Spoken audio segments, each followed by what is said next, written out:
Nga simptomat e jashtme, Sokol, unë mendoj që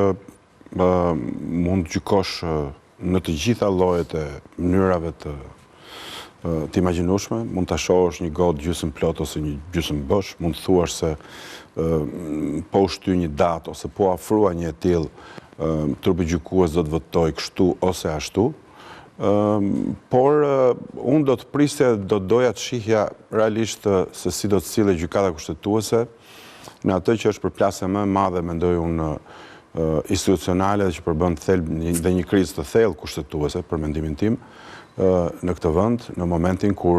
qeveria përplaset me një pushtet tjetër i cili tenton t'i ribëj asaj letrat të cilat i ka kompetencë për t'i luajtur siç ja ka dhënë vota e popullit, nëse do ta komentonim deri në fund. Pra nuk shoh se në caktimin e afateve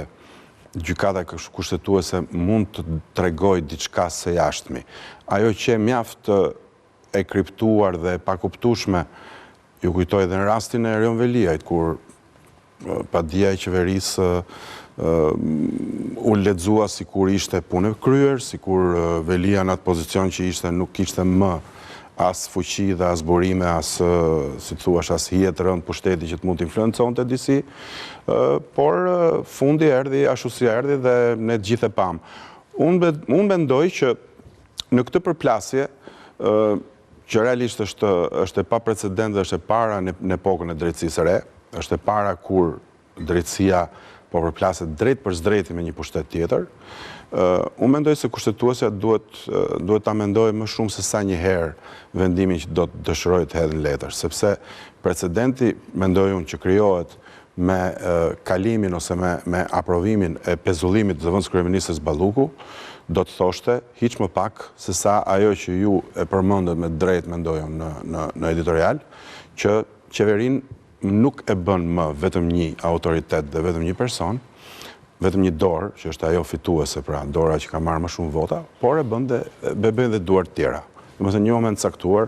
mund të vinë kërkesa teorikisht për 2 anëtar të tjerë qeverisë, mund të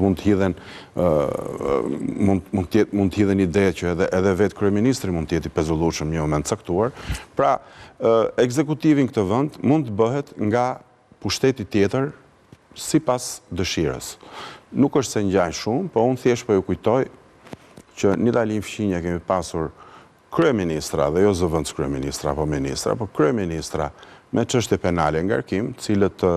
mlidhnin G7-ën, shkonin takonin gjithë partnerët ndërkombëtar, bënin politikën e madhe, madje edhe ndërhynin edhe për krizat në lindjen e mesme apo në rajonet tjera të botës, dhe drejtësia vazhdonte punën e vet. Dhe po flasim për kryetar qeverisë, jo për antar.